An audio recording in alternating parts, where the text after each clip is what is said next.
Mike Owens and Inside Fighting here, joined today by Will Fleury, who returns to action next Sunday night at Octagon 65, fighting for the Octagon light heavyweight title. Will, great to sit down and chat. How are things with you, my man? Yeah, all good, thank God. So just pumped for this now. Big opportunity, smash a lad over in the Czech Republic. So pretty excited. How are your emotions, again, ahead of what is probably the biggest fight of your career? Yeah, like kind of calm enough, but obviously it is a big chance. I've had a few good chances this year, like the Frankfurt show as well was cool, but obviously this is a bit bigger. Carlos is a much bigger name over there. I'm kind of calm but excited. Like, I appreciate the opportunity that it is. And I understand it's probably the biggest chance of my career, but everything just feels really casual so far and really normal. And, like I'm just kind of ticking the boxes. So hopefully next week I'll kind of get the buzz of the fight. But it hasn't quite hit me yet. Like I'm still pretty just training, doing my thing, as usual. So don't feel it much, but I hope I do next week. We were talking a little bit off camera, but I have to ask you because you're obviously fighting in between Christmas and New Year on the 29th of December. It's a little bit of a strange time for such a big fight to be booked. I'm sure there's some adjustments you've had to make. Talk to me a little bit about the actual timing of the fight and maybe some of the sacrifices that you've had to make going into this Yeah, festive season fight. it's different, but like I don't think I'd use the word sacrifice. It doesn't really feel like that. Like look, I'm 35 and I don't have kids, so like, Mm, Christmas isn't that big a deal to me anymore. Like it's gonna be a little bit weird cutting weight on Christmas Day itself. I'll mm. be just having Brussels sprouts and a bit of turkey, maybe, I don't know, but um, like it's something that I would readily give the like, none of that stuff is that emotionally important to me, whereas winning that title massively is. So just getting that opportunity whenever it is huge. And if they said the fight's on Christmas Day, great. I couldn't give a bollocks. Like, just let me in and like give me the chance to fight this guy and like have it be an event, have it be something people are invested in and care about. And like all of that is happening. So I'm fucking delighted. Your fight week obviously falls on Christmas Eve, Christmas Day, Boxing Day, traditionally days where people take off. Have you got sessions planned Yeah. for those Yeah, days? I do actually, yeah. So Nereus, who will be my main corner guy, he's coming in on Christmas Day itself and he's opening up the gym for a few hours. And he seems delighted to be able to do that as well. So we're both mad bastards. But and then I have a couple of guys booked in for like new like our Christmas Eve and for Stephen's Day. Mm. So like just a couple of bad sessions that. And yeah, like everybody's been very confident. I think people like, look, I've been working with these lads for a while. Mm. Everybody's pumped for this opportunity. It's a good buzz now at the moment. Like, so, to be honest, nobody's said, oh, like it's Christmas or it's this or it's that. Like, everybody just seems excited. We're all like, nobody lives too far away either. So, thank fuck, it's working out well, you know. I love it, mate. Karlos Vemola is your next opponent. Give me your scouting report. What do you make of him? Like, look, he's a tough guy. He's obviously achieved a fair bit in his career. I just can't believe that he hasn't progressed more as a fighter in the last 10 years. And in a way, I've talked about this a little bit in the past, but like you have to evolve with this sport. And I feel like my job is to punish him for not evolving with the game because he's the same fighter he was 10 years ago in my eyes. Um, I don't see much evolution. I don't see much of a real advanced skill set there at all.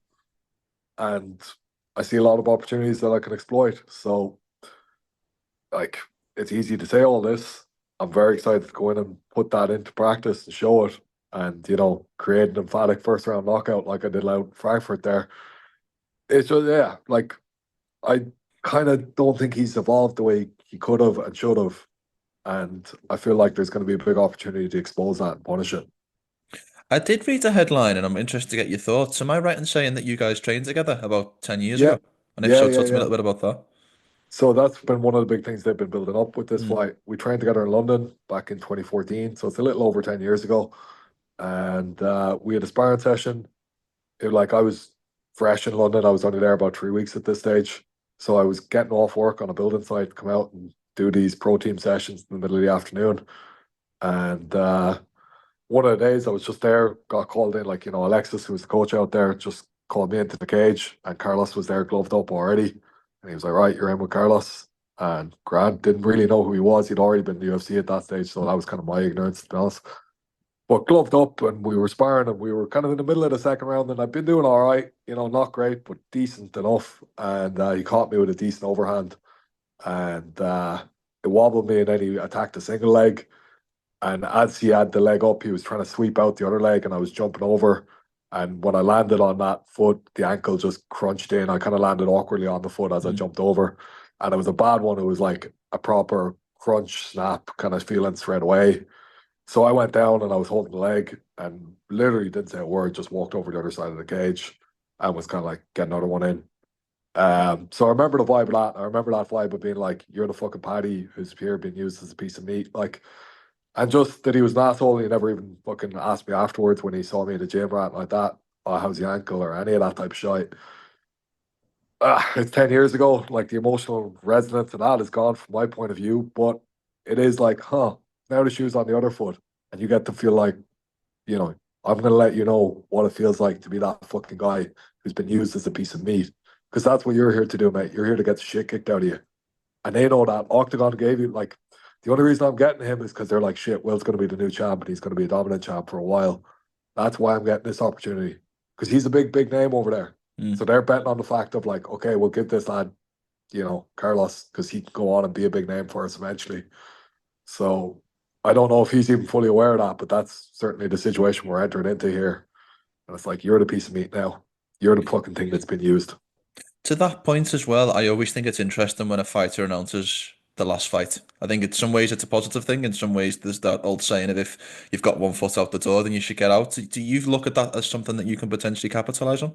It's a very strange energy. Like, look, he's not even announcing his last fight. So he's come back, like, he retired during the summer and he's come back. But he's announced that he's going to vacate the belt either way, Mm. which is madness. So he has this third Attila fight booked. And now he's saying, oh, no matter what the result is, I'm vacating the belt. Which to me shows Octagon basically fucking told you, look, mate, you're not holding up this division any longer. Mm. And we were like, we think this lad is going to have the belt. And even like in the face-to-face interview we did like a sit down Mm. across from each other with Luke Barnett there about 2 weeks ago. And he started saying, oh, I believe eventually you will be champion after I whoop your ass and all this type of thing. And it's like, are you honestly buying into that sort of thing, mate? Because like, it doesn't seem like you even believe this. Mm. So he's talking away as like, the energy off of him is very strange. And like, really, I feel like the reason he's took this fight is financial and he just needs a bit of cash. And he's really banking on like selling a big show with the third Attila fight. And in the meantime, he'll get his ass whooped and lose the belt here. And in fairness, Czech fans are very forgiving. He had his ass whooped this time last year. He got knocked out by Samuel Kristofic. He came back and had the biggest fight of the year with Attila Vey over in that stadium in Prague. So I'd say he's banking on doing the same thing again in his own head. Mm. But there's an energy off him that feels like he's already accepted the result here, which is strange to me. Mm. If I was in front of my home fans, fighting for a title in one of my last fights, I would be gunning to kill the other lad. Like, Mm. Are you to that point fighting in Prague against the Czech Republic, a fighter in the Czech Republic? Are you the type of fighter that relishes the fighting in enemy yeah, territory? Because you strike me as that type. yeah. Like, look, I don't know if it's that like that's the ideal situation for me or Mm. whatever, but I couldn't give a ball. Like the thing is, whatever energy they're bringing in, I'm just gonna be like, "Why? Watch me whoop your boy!" Like, and Mm. I'll use that. Like, so. Now look, I fought in the Tree Arena a few times, and I embrace that buzz where everyone's supporting you as well. It's class, but that nearly feels like a heavier energy. It's like I have to perform for my fans. I have Mm. to, and I'd love to do that again, and I'd love to give my own fans this fucking amazing knockout buzz and all that type of thing. But when it's other guys, it's like, yeah, yeah, yeah, yeah. You're booing me, is it? Oh yeah, you want to see this guy win? Watch me smash him. Mm. There's a beautiful kind of like fuck you vibe to it all, Yeah. Yeah. Where you're just excited to go out there and actually beat the shit out of him. And like you're like, what? What now? Talk now, motherfuckers. Yeah. 100%, mate. So yeah, it's an easy energy to buy into from my own point of view. Like, and in fairness, they're good fans. Like nobody's been too disrespectful or anything like that. But obviously they support him, which great, fair enough. Mm.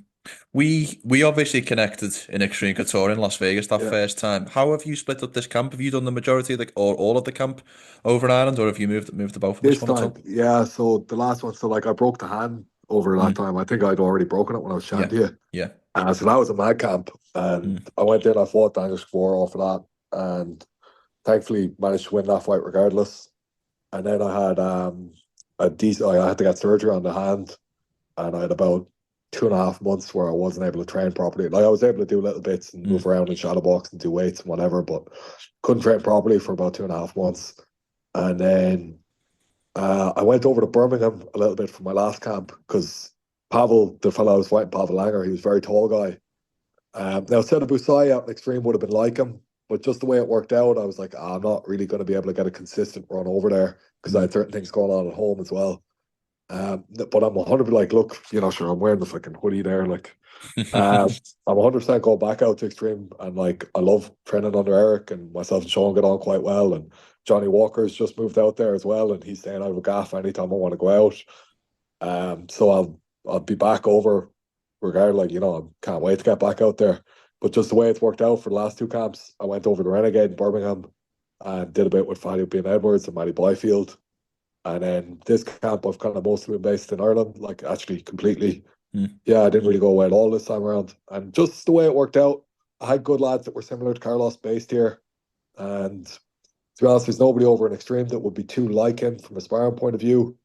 And I just thought, like, there's no point getting hurt. Now, I would have loved to have got a bit of sun in December, like, and Mm. had the Vegas weather. Like, I really did. Like, Johnny, when he was moving over, it was like, look, come on, I'll pay for your flights and everything. And I was like, nah, look, I'm going to stay here for the next few weeks and just stay on the same time zone and make sure I don't get injured. Like, Tell the fans what a round with Strickland looks like, because I've had the pleasure of seeing that man spar, but I'm sure you've maybe had a punch or two in the face. So talk us through what it actually feels like in there. yeah, but like people say he's like absolutely mental. I don't think he's that crazy. He just likes to go a bit. And so do I. Mm. Like, look, I don't know if you've seen the two of us do rounds, but like, it's a good buzz. I broke my hand, obviously, in the last round we ended up doing. But I don't think he's mental, and I don't think he's going out of his way to hurt anybody. Like I Mm. threw that shot and he blocked the shot. That's how I ended up breaking my hand. It Yeah. wasn't anything crazy he was doing. So I think it's like the reputation is nearly overblown in my eyes of like he is a mad bastard, obviously. Like he's tapped. Yeah. But you're a fighter, like you're kind of supposed to be a little bit like just he's not like extremely, you know, he's He's not a not bad. going He's out of not a his bad way. teammate. He's not a bad No, he's a teammate at great all. teammate. Yeah. That's the weird thing, as in like I think that's what doesn't come across and I'm not saying like, oh, he's the best guy ever or whatever, but he's a fucking good teammate. Mm. And he talks a lot of shit in the mats. He gets everyone motivated. He creates a vibe to the whole place. And like sometimes you nearly be like, give him a slap and just be like, shut the fuck up, mate. But there's times then you're like, he's getting the vibe of this. And Mm. his energy is a good energy, as in he's bringing a positive buzz to everything. Mm. So you can't but like the guy, if you know what I mean. Like, the Yeah. first week I was there, like when I was over fighting Chris Jocko, he was great, man. He was fucking so supportive and he was so pumped up. He was like, "You're gonna beat the shit out of Jocko," blah blah.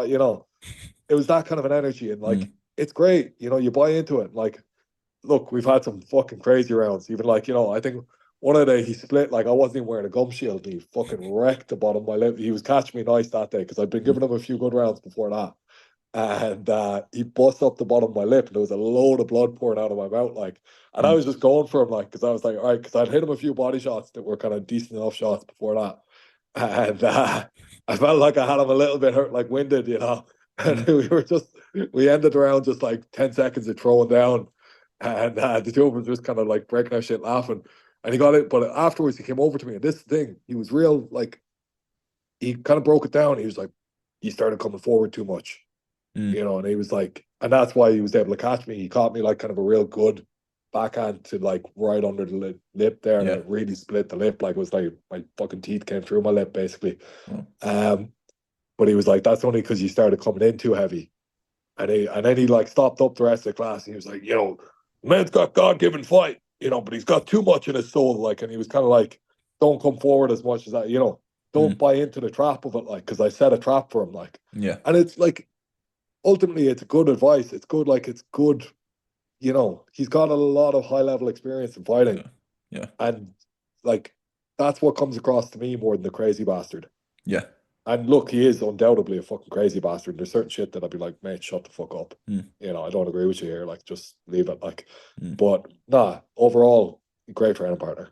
No, I agree. I haven't had the privilege of seeing him in the training room and seeing him, back to your point, advising people, advising younger fighters or amateurs about how to do things. You get a different sense of Sean Strickland, the training partner. Yeah, he's got a good energy. You know. 100%, yeah. Just before we circle back towards your fight, I wanted to ask you probably about the biggest fight in Irish MMA this calendar year, which was Ian Garry's last fight against Shavkat Rakhmonov. I'm not Yeah, yeah. sure of your opinions of Ian because he does make a lot of headlines and a lot of people have a lot of varying opinions. But did his performance against Shavkat Rakhmonov at UFC 310 surprise you at all? I wouldn't say I was massively surprised. Like, look, he's a great fighter. Look, like, I Mm, think that's what gets overlooked in a lot of yes, this shite about like, oh, he's a cook and all this I agree. bollocks. Like, in fairness, the lad, I can see why he rubs a lot of people the wrong way. I would have trained with him out in Swords years ago, under Chris Fields and team. Like, it Mm, was originally SPG Swords, now it's Team KF. And I used to go out there because I trained with Chris quite a lot. And Ian was a young lad in the gym. And he was always a bit brash and a bit cocky. And you were kind of saying, like, mate, shut the fuck up. You haven't earned your stripes yet. mm, But in fairness, he's gone on and fucking done it since, hasn't he? So, like, yes, fair fucks to him, you know. yeah. And then I met him last year. He was back. He was in Ireland like last January and he was trained away. And like, I just medaled at the ADCC trials and I came back and he was in one of the jiu-jitsu classes and I just asked him for a round. No bother to him. He was just like, yeah, no bother at all. Jumped in and like rolled him with sound, like, didn't have any fucking major ego shit going on with him. I was actually impressed with him as a person, as a man, like. Mm, So fair play to him. And I was very impressed with his form. Like, look, I wouldn't say like I wasn't surprised. I was a little bit like, whoa, he's really giving him a great fight here. mm, And you were to say like, if this went on, or if you were scoring this, based on who's gonna fucking dominate if they keep going, you'd say Ian was probably gonna be the guy who won that fight. mm, Like, yeah, which is very, very impressive considering he was the one coming in on short notice. And, yeah. like, fair play to him. And I hope he goes on to do fucking big things for Irish MMA. Like, it's funny, the fan base here haven't really gotten behind him enough. Like, I Really? think it's just some of the stuff on social media has rubbed people the wrong way. And I can get it because even like I find some of the stuff kind of hard to get behind. But the lad's Irish and he has legit skills. So, like, I don't understand why people aren't behind him at all. It's just a little bit of like he grates on people a bit. And uh, look, at the end of the day, man, if the guy has the talent, you have to respect the talent, and he's put the effort into being that good. Fair fucks to him. Yeah. Couldn't agree more, mate. Last question from me, and thank you so much for your time. You can be No as worries. brief or as detailed as you like with this one, but give me a walkthrough of the perfect fight day next Sunday as you envisage it. So from morning to night, talk me through what the Ooh. perfect day looks like. We'll get up and have a big ass breakfast. So it's probably the hotel breakfast. Big ass bowl of porridge and go to town on a few eggs, and then go back to the room and lie down for a bit. Just chill out. My coach in areas, Tommy Martin, who'd be a good mate of mine for years, and Owen Pluck, who's part of the high performance team. They'll all be in my corner. Just chill out with them and enjoy the day as much as possible. It'll be pretty late in the night by the time we're fighting, so fucking have as much crack as possible throughout the day. I tend to not even bother really thinking about the fight too much up until about 6 or 7 o'clock, Mm, and then we'll probably have to head off to the arena about 8. Get there, get wrapped, warm up, do my thing. I do it like, I do a fairly intense warm up where like I'll hit my first lactic in the dressing room. So you don't get that little bit of a shock when if it is an intense fight, you start getting mm, that little bit of whoa, lactic acid in the body. I've already had that now. It's not a shock to you. You know you're going to be there. Um, and ideally, nice sharp warm up, all that. Get in there, start moving around, like, just be playful and see the opportunities. And like Karlos presents a lot of opportunities to finish him. That's the thing. So like, in between all that, I'll be enjoying the crowd, enjoying the buzz, enjoying it's going to be a special night. Like it's a big atmosphere, like fair play to mm, Oktagon. They do incredible shows. Like, so I can't wait to be in that arena and be the heel in the arena and be the guy that everyone's kind of like there to see, can he do it? Like, because I've been talking a bit of shit, in fairness, so mm. I'm excited to go out and actually prove it, show it. Like I have the goods, like, um, but basically, touch, move, play, see the chance, and then be clinical. And when you get your chance, take it and bang, and it like something emphatic, big knockout, face plant, hands in the air, and belt around my waist. I You love it, know, mate. I love it. Well, thank cheers. you. Thank you so No much for your worries. time. Great to catch up. Have Cheers, a man. great and safe rest of camp and best of luck for the Cheers. fight. Thanks very much. Appreciate it. Appreciate it.